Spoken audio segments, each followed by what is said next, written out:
You're here because you care, not just about the person, but about the truth that lives between you. And sometimes loving someone who's avoidant feels like screaming into a canyon and hearing only your own echo. But let me tell you something. There is a message that reaches them, not one that pleads, not one that pushes, but one that lands in their soul and makes them pause long after the words are read. So when you pause, look in the eyes of the person.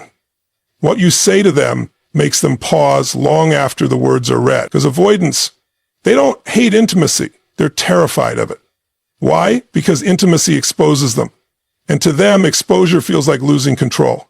That loss of control feels like danger. So what do? They armor up. They distance. They retreat.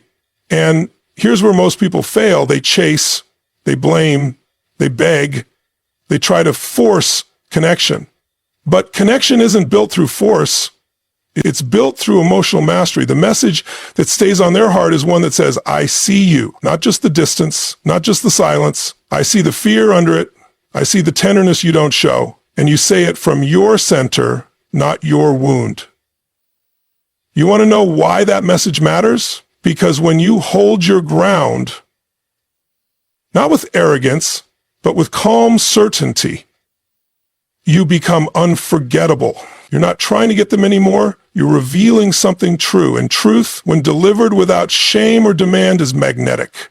Say what's real. Say what's loving. But most of all, say what's free of outcome. That's the energy that stays with them. That's what their nervous system remembers. That's what the heart replays at 2 a.m. when everything else is quiet. Stop waiting for permission to express something divine. If it's in your heart, speak it. But speak it like someone who knows their worth, who doesn't need a reply to feel whole. Because the real message is not just about getting through to them.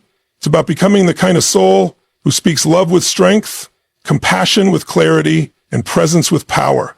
And that, my friend, that is the message that echoes in an avoidance heart long after the world has gone silent.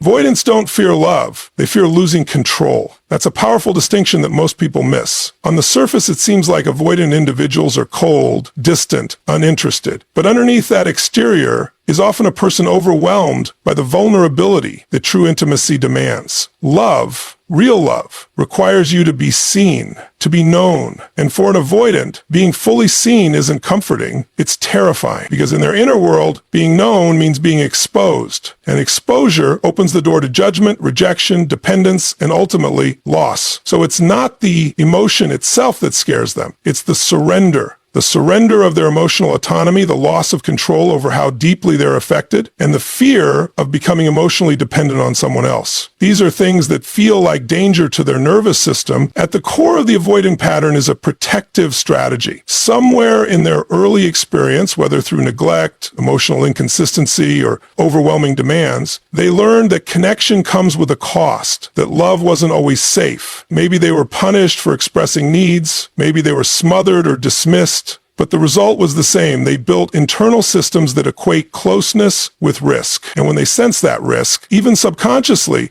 they don't lean in, they pull away. This doesn't mean they don't want closeness. In fact, many avoidants crave deep connection more than they're willing to admit. But the moment things start to feel too real, too vulnerable, they revert to what they know: distance, distraction, or denial.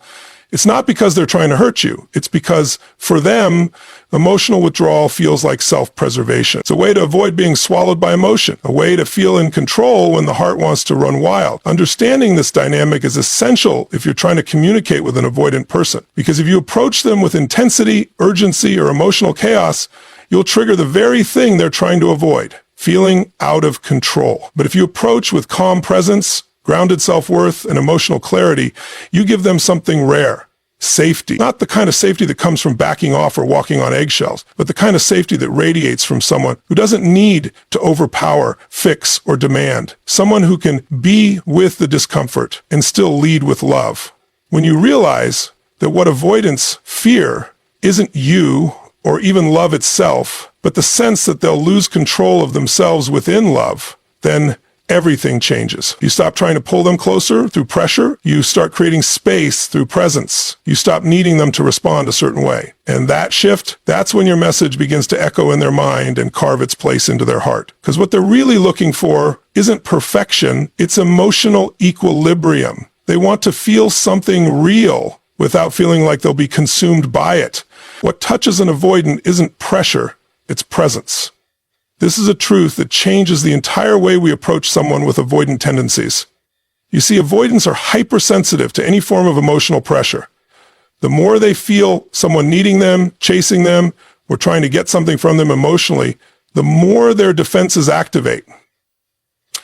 It's not that they don't care, they do, often more than they show. But caring deeply threatens their internal sense of autonomy. So when they sense pressure, even if it's well-intentioned, they instinctively pull back to protect themselves from feeling overwhelmed or engulfed. The mistake most people make in relationships with avoidance is thinking that more effort, more communication, or more emotion will eventually break through. But avoidants don't respond to intensity, they respond to energy. And not just any energy, but a calm, steady, non-threatening energy that doesn't try to penetrate their walls with force, but simply remains. The most powerful way to connect with them isn't through chasing or pleading, it's through grounded emotional presence. It's the unshakable stillness in your energy that tells them, I'm here, and I'm not here to invade you. I'm here because I value connection, not control. Presence is nonverbal. It's the way you breathe when you're around them. It's the tone in your voice. It's the way your nervous system communicates calmness rather than anxiety. And for an avoidant, this kind of presence feels like oxygen. It doesn't demand anything. It doesn't suffocate. It simply allows space. And within that space, trust can begin to grow. When someone feels emotionally safe, when they sense that they won't be pushed or manipulated, their natural defenses soften, not because they're forced to change, but because their nervous system no longer feels threatened. This is why presence is so powerful. It doesn't seek immediate gratification. It's not trying to get something out of the other person. It respects timing, it respects boundaries, and it communicates, you are free to be exactly where you are right now, and I'm still choosing to show up. That level of inner security is rare. Most people are reactive. Most people project their unmet needs onto others. But when you've done your emotional work, when you've reclaimed your own center, you become the kind of person who isn't disturbed by someone else's fear. Avoidants don't need you to fix them. They don't need you to rescue them. They need to feel your grounded, patient, steady presence. They need to know that your love isn't a cage, that your care isn't a trap. And when you can embody that, not perform it, but embody it, you become unforgettable to them, because while they've learned to fear closeness, what they've secretly longed for is someone whose energy says, you don't have to run from me, because I'm not here to take anything. I'm here to meet you where you are. That is the true power of presence. The right message doesn't chase, it invites. This single shift in energy transforms how communication is received by an avoidant. Chasing implies urgency, demand, and emotional pursuit. That doesn't make good progress. Chasing is about time and emotion and persistence. And it carries the weight of expectation. And for someone with avoidant tendencies, that energy feels like pressure. And pressure leads to withdrawal. Avoidants have learned, often from early life experiences, that when someone needs too much from them emotionally, it becomes suffocating. Their nervous system associates emotional pursuit with losing personal freedom. So when a message comes through with chasing energy, no matter how loving the intention, it's likely to trigger defense rather than connection. But when a message is rooted in invitation, it carries a different frequency. It says, you're welcome here if you choose to step forward. There's no control, there's no force, there's simply presence and clarity. An inviting message respects the autonomy of the other person. It allows space for their experience, their fear, their hesitation. It doesn't try to convince. It doesn't try to sell love like a product. It simply reveals love and lets the other person move toward it at their own pace. That is powerful, because avoidants are often used to people trying to fix them, change them, or make them open up before they're ready. But when they encounter someone who speaks truth calmly and without expectation, they stop bracing themselves, their defenses ease, They begin to listen, not just to the words, but to the intention behind the words. And that's where transformation begins. Not through pressure, but through resonance. A message that invites often begins from a place of inner groundedness. It says what's real. This is what I feel. This is what I value. And this is what I'm open to, if and when you're ready. It doesn't demand a reaction. It doesn't bait them into responding. It's not playing games or creating anxiety to get attention. It's rooted in emotional maturity. And that's what speaks most deeply to someone who's always felt safer when emotionally distant. The beauty of invitation is that it aligns with free will. It honors the other person's path without abandoning your own. When you invite, you communicate with openness, but also boundaries. You express your heart, but you're not giving it away to be accepted or rejected. You're standing in your truth. And that strength, that peace, is magnetic. It touches the avoidant because it doesn't threaten them. It doesn't ask them to become someone they're not. It simply offers something real and gives them the dignity to move toward it on their own terms. This kind of message, the one that doesn't chase but invites, stays with them. Not because it was loud, but because it was true. Not because it demanded anything, but because it revealed something sacred. That love, when it's mature, doesn't force its way in. It waits patiently at the door, open, still, and unwavering. Truth wrapped in compassion pierces armor. This is the secret key that unlocks the heart of someone who spent a lifetime building walls. You see, avoidants don't just wake up one day and decide to keep people out. Their defenses were crafted over time, often out of survival. Walls were built because at some point, vulnerability equaled danger. Honesty equaled rejection. Openness equaled disappointment or loss. So when someone approaches them with truth that feels like blame, accusation, or emotional pressure, they don't hear the message, they hear the threat. Their mind shuts the door, their body tightens, their heart retreats. But truth, when it's delivered with compassion, speaks to the soul. It doesn't corner them. It doesn't shame them. It doesn't say you're wrong and you need to change for me to feel okay. Instead, it says, I see you. I see what's behind the silence. I see the fear under the control. And I'm not here to punish you for it. I'm here to offer understanding. That kind of message, rare as it is, disarms the nervous system. It tells the avoidant part of them, you're not under attack. You're being seen without judgment. And in that moment, the armor doesn't need to stay up. It starts to melt. Most people approach truth with a sharp edge. They speak from frustration, from hurt, from the need to be validated. And while those emotions are real, they're not always effective. When truth is weaponized, when it's used to corner or guilt someone, it becomes just another trigger. But when you take that same truth, breathe through your pain, and deliver it with warmth and grace, it becomes medicine. It doesn't just land in their ears, it sinks into their heart. It reaches the deeper place in them that wants connection but doesn't know how to feel safe inside it. Compassion isn't weakness, it's strength under control. It's having the power to unleash your emotions, but choosing to channel them through love. It's saying, here's how I feel, here's what I see, and here's what I need. But I'm not saying this to control you. I'm saying this because I care, because I value truth, and because I believe in what's possible between us. That kind of message creates space, not conflict. It invites conversation, not defensiveness. It inspires self-reflection instead of emotional shutdown. And the most powerful part, when you speak truth, compassion, you activate something inside the avoidant that's been asleep, their own capacity to be truthful too. Your tone becomes the model for their nervous system. Your calmness becomes the safety they've rarely known. And that's when change becomes possible. That's when vulnerability no longer feels like danger, but like an invitation to be real, to be loved, and to be seen without fear. Because what breaks through the armor of an avoidant isn't a louder voice. It's a softer, braver truth, one wrapped in the strength of love. Avoidants don't forget emotional resonance. Even if they seem indifferent on the surface, even if they pull away or give no outward signs of reaction, what touches their soul doesn't just disappear. It lingers. It loops. It replays silently in the back of their mind long after the moment has passed. This is one of the most misunderstood truths about people with avoidant tendencies, that their lack of response means they weren't impacted. That's false. In fact, often the quieter they are, the more something has landed deep. Avoidants are typically not reactive in real time because their emotional processing is inward, cautious, and delayed. They filter everything through layers of mental analysis and emotional protection. So when you express something real, heartfelt, and authentic, especially when it's not emotionally charged, it may look like they're ignoring it, but what's really happening is internal. Their mind is sorting through it, revisiting it in quiet moments, especially when they're alone or when the world slows down. They might push it aside in the moment, but they return to it again and again.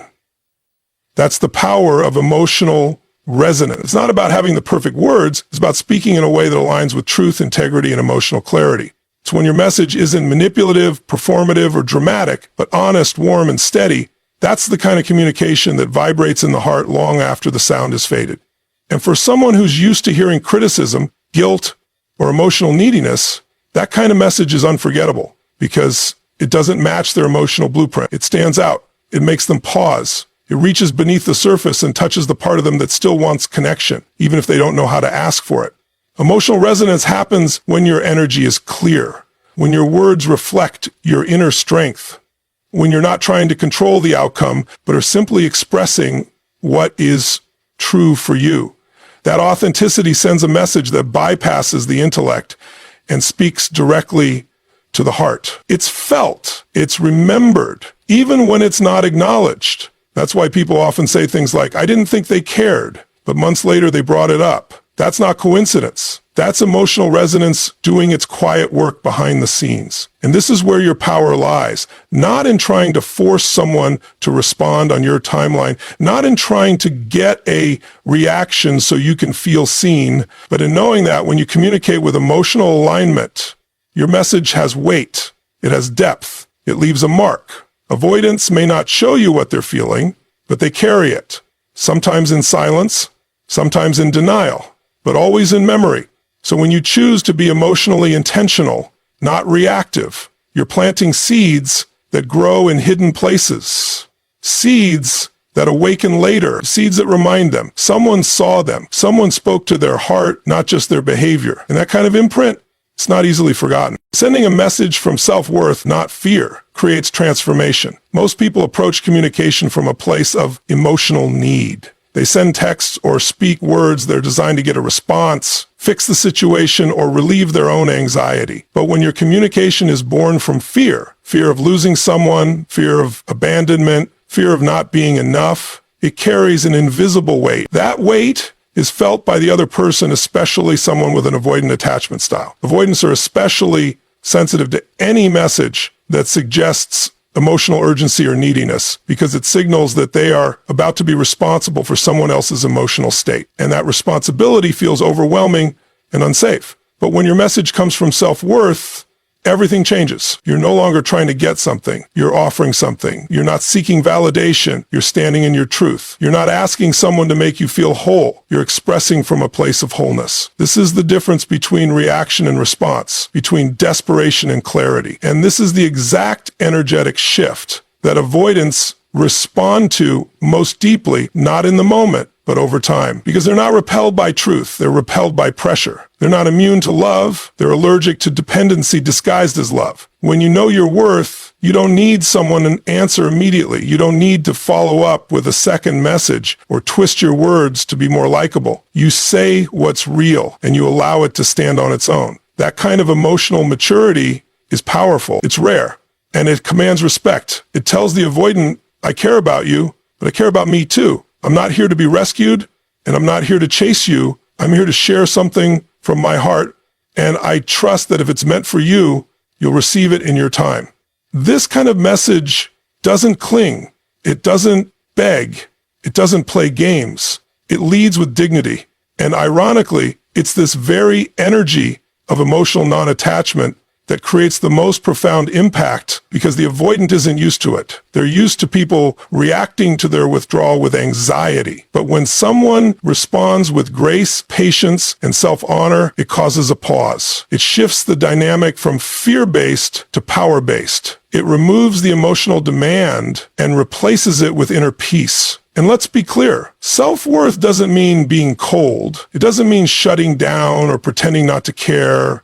It means you care enough to be real, but not so much that you abandon yourself to be heard. It means you know that what you're offering, your heart, your truth, your presence, is valuable. Whether the avoidant accepts it, ignores it, or takes time to process it, doesn't change the worth of what you gave. That's true power. That's the energy that changes lives, yours and theirs. Because when you speak from worth, not fear, your words become more than a message. They become a mirror that reflects your strength and an invitation for the other person to rise into their own. So now you understand, it's not about saying more. It's about saying what's true. It's not about pushing harder. It's about standing stronger in your center. Because the moment you stop chasing and start choosing yourself, everything changes. The message that stays on an avoidant's heart isn't loud. It's aligned. It's spoken from stillness, not chaos, from love, not lack, from truth, not fear. And when you deliver that kind of message, when you embody that level of presence, you become unforgettable. Not because of what you want from them, but because of what you reflect back to them. Safety, self-respect, and soul-level clarity. They may not respond in the way you hope. They may not show it right away, but make no mistake. Your energy, your words, your truth, it stays with them. It echoes. It lingers. It rewrites the emotional code they've been operating on. You might not see it now, but trust me, they remember. So stop trying to force a door open. Become the door. Stop waiting to be chosen. Choose you. And from that place, speak. Speak love. Speak boundaries. Speak truth. And know this. If it's said from alignment, it already did its work. The message landed. The seed was planted. And whether or not it blooms in their world, it already blossomed in yours. Thank you for showing up with courage. Thank you for doing the deep inner work most people run from. And thank you for choosing to be the kind of person who doesn't beg for connection, but embodies it. You're not here to chase love. You're here to become the kind of soul that love can't forget. Stay grounded. Stay honest. Stay powerful. You've already delivered the message. Now let it echo. Thank you. Keep rising. Keep leading. Keep loving like a force of nature.